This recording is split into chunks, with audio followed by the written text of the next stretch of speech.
गई थी। उनकी 3 साध्वी बहनें एक स्थल पर ब्रेकफास्ट करने के लिए बैठी हुई थी। उनके आसपास अलग-अलग टेबल्स पर काफी फॉरेनर्स भी बैठे थे। अब साध्वी बहनें सोच रही थी कि इन सभी को ब्रह्म ज्ञान का मैसेज कैसे दिया जाए।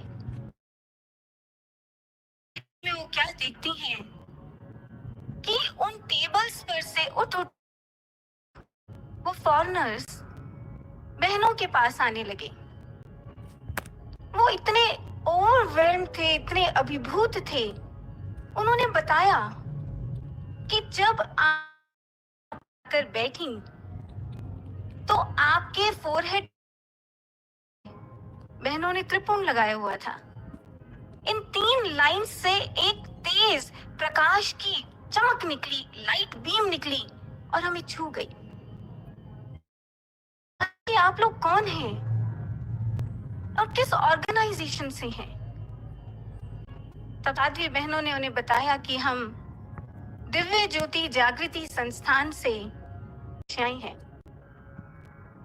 सत्य का प्रचार प्रसार कभी हम और आप अपनी इंटेलेक्चुअल स्ट्रेंथ, अपनी स्पीकिंग स्किल्स के बेसिस पर, अपनी लियाकत, अपनी ताकत के बल पर कभी नहीं कर सकते हैं।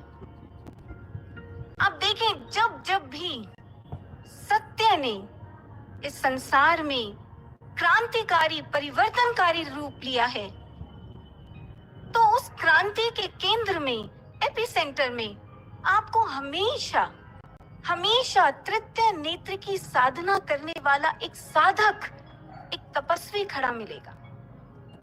ये हर युग में होता आया है, ये एक नेचुरल लॉ है।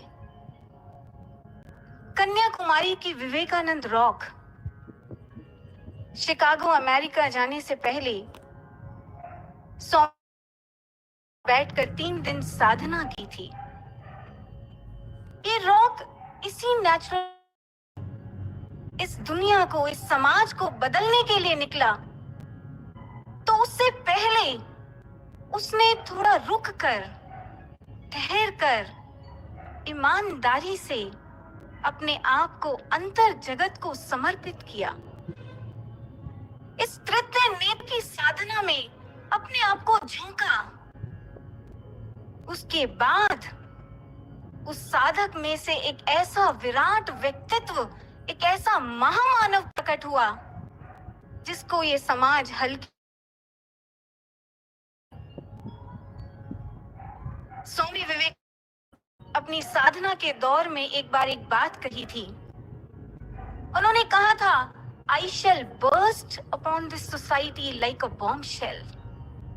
देखना, एक दिन मैं इस समाज की अज्ञानता पर बम बनकर फट पड़ूंगा। और आगे चलकर यही हुआ। इस सदे हुए साधक के एक आवाहन पर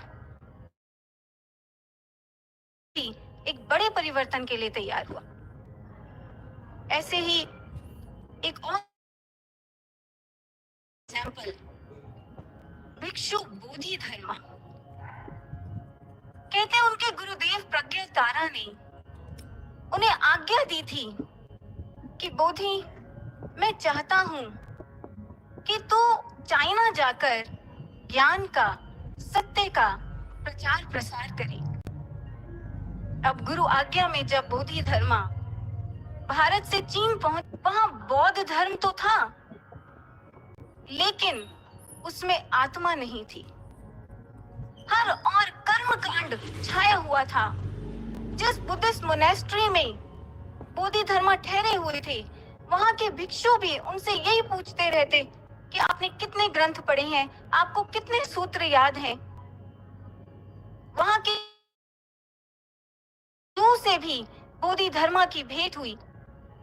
राजा उनसे पूछता है कि मैंने इतने बौद्ध मंदिर, इतने मोनेस्ट्रीज बनवाए, आप मुझे बताएं, how much merits have I earned.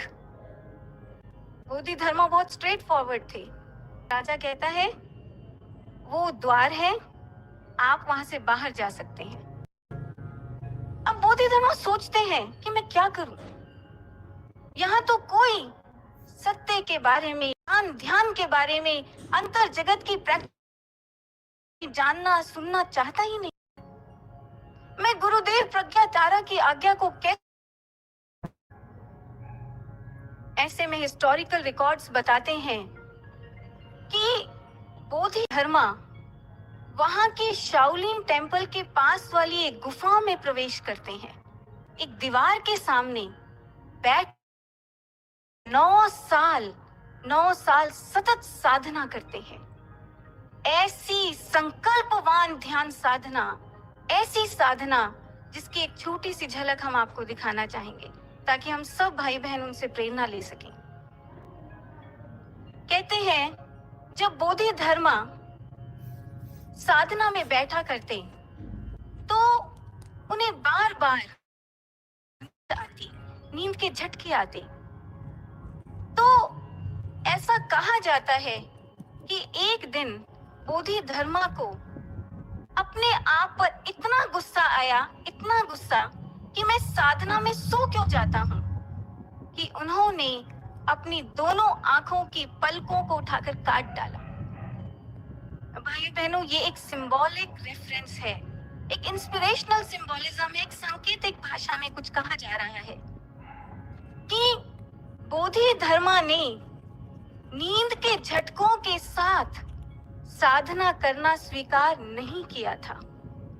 उन्होंने अपनी नींद के विरुद्ध ऐसा युद्ध किया था कि वो 9 साल बिना झटके लिए रहित साधना, स्थित होकर, यही नहीं, कहते हैं कि जब बोधिधर्मा घंटों साधना करते तो उनकी कमर और उनके पांव, नीचे के पांव दुखने लगते। उनका बार बार मन करता कि मैं लेट जाऊं, लेट कर अपने पांव और कमर को सीधा कर लूं, लेकिन नहीं। हर बार बोधिधर्मा का आत्मबल उनके मन के विरुद्ध डटकर खड़ा हो जाता। नहीं, मैं नहीं लेटूंगा, नहीं झुकूंगा, नहीं रुकूंगा, चाहे मेरी अस्थि अस्थि बिखर कर टूट जाए। साधक के महासंकल्पों को आगे चलकर दुनिया ने सेलिब्रेट किया, खासकर जापान ने। ऐसे जापान में बोधिधर्मा को डरुमा कहा जाता है, डरुमा। जापान के मनीषियों ने के इन महासंकल्पों को दुनिया भर के साधकों तक पहुंचाने के लिए डरुमा डॉल्स बनाई। आप नेट पर देख सकते हैं, ये जो डरुमा डॉल्स होती हैं, ये एग शेप्ड होती हैं, अंडे के आकार की होती हैं, और इनकी आंखों पर पलकें नहीं होती हैं, माने ऐसी आंखें जो साधना में सोती नहीं है। और सबसे इंस्पिरेशनल बात, आप इन डॉल्स को यूं हाथ से धक्का देकर नीचे गिराने की कोशिश करें तो ये गिरती नहीं, ये एकदम से यूं ऊपर उठकर बैठ जाती हैं। आप कितनी भी कोशिश करें इन्हें लिटाने की, ये एकदम स्प्रिंग की तरह ऊपर उठकर आ जाएंगी। इसको जापानीज एक्सप्रेशन में कहा गया नाना करोबी याउकी, means you knock it 7 times down, it will come 8 times up. माने अगर आपका आलसी मन आपको 7 बार गिराने, लिटाने, सुलाने की कोशिश करे तो आप उससे भी बड़े उत्साह और संकल्प के साथ 8 बार उठकर बैठो और साधना करो। ठीक जैसी साधना बोधिधर्मा ने की थी। इसका परिणाम, इस साधना का परिणाम क्या निकला? कहा जाता है कि गुफा की जिस दीवार के सामने बैठकर डरुमा ने, बोधिधर्मा ने साधना की थी, ऐसी मान्यता है कि 9 सालों के बाद उस दीवार पर बोधिधर्मा का अक्ष छपा मिला। अब जब पत्थर की शिला पर प्रभाव पड़ गया तो भाइयों बहनों, समाज के हृदयों पर कैसे ना पड़ता। इतिहास बताता है कि ईस्ट एशिया के एक बहुत बड़े भूभाग में आगे चलकर बोधि धर्मा ने ज्ञान का, सत्य का प्रचार प्रसार किया। उन्होंने ज़ेन फिलॉसफी, ज़ेन मत का परचम लहराया। ज़ेन, ZEN, ज़ेन का मतलब होता है सिटिंग मेडिटेशन। इसे संस्कृत में कहते हैं ध्यान। माने कर्म कांड छोड़ो, बैठो और ध्यान करो, अंतर जगत की साधना करो। अपने समय में इस सत्य का डंका बजा दिया था बोधि धर्मा ने। ऐसे होते हैं साधक जो स्वयं को बदलते हैं और समाज को बदल कर रख देते हैं। ऐसे ही एक विजयी योद्धा साधक हुए हैं जैन मत के 24वें तीर्थंकर महावीर। कहते हैं इन्होंने 12.5 साल प्रचंड तप साधना की। 12 साल 6 महीने 15 दिनों तक प्रचंड तप साधना और पूर्ण कैवल्य पद को पाया। और उसके बाद विराट स्तर पर असंख्य हृदयों में उन्होंने सत्य को रोपित किया।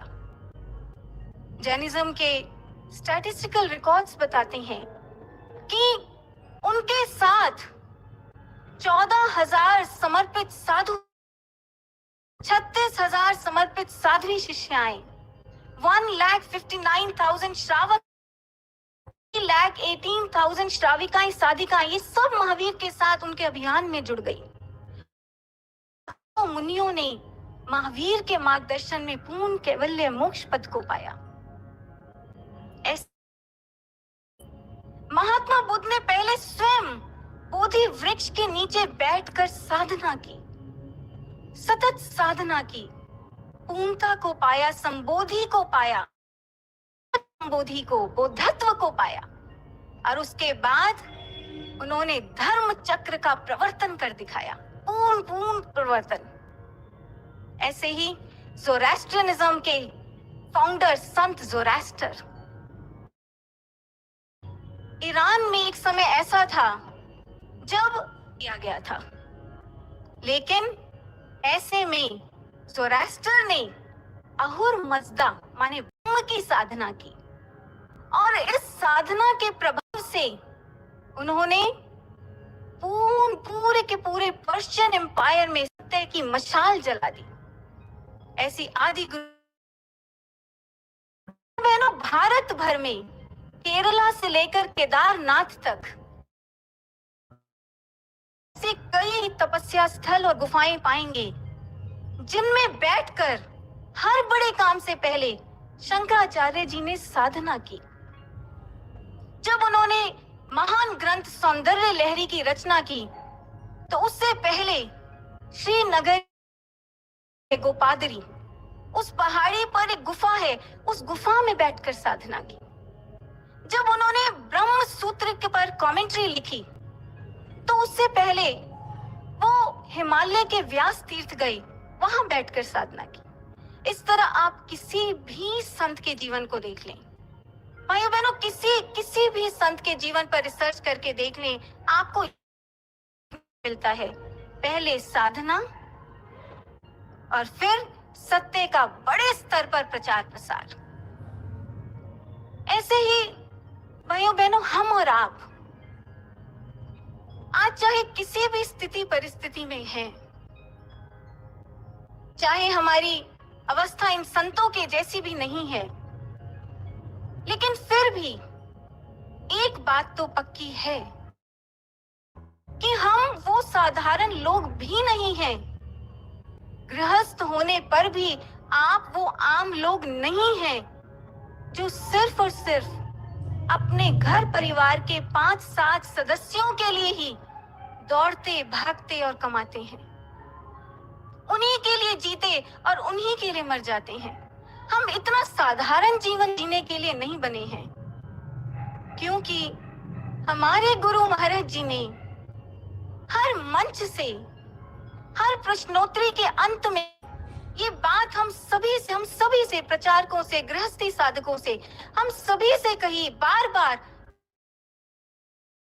ये बात कही है कि आप सबको बहुत कुछ करना है। इस दम तोड़ती मानवता को अगर कोई बचा सकता है तो वो है दिव्य ज्योति, वो है आप सब, क्योंकि आपके पास वो विशेष अति विशेष असाधारण ब्रह्म ज्ञान है जिसे आपको जन जन तक पहुंचाना है। भाइयों बहनों, अगर हम महाराज जी की इस आज्ञा को लेकर जरा सा भी सीरियस हैं और मन के किसी कोने में हम ये भाव रखते हैं कि महाराज जी हमारा ये जीवन छोटी छोटी बातों में व्यर्थ ना चला जाए, सेवा ले लेना प्रभु। अगर मन के किसी कोने में ये भाव है तो भाइयों बहनों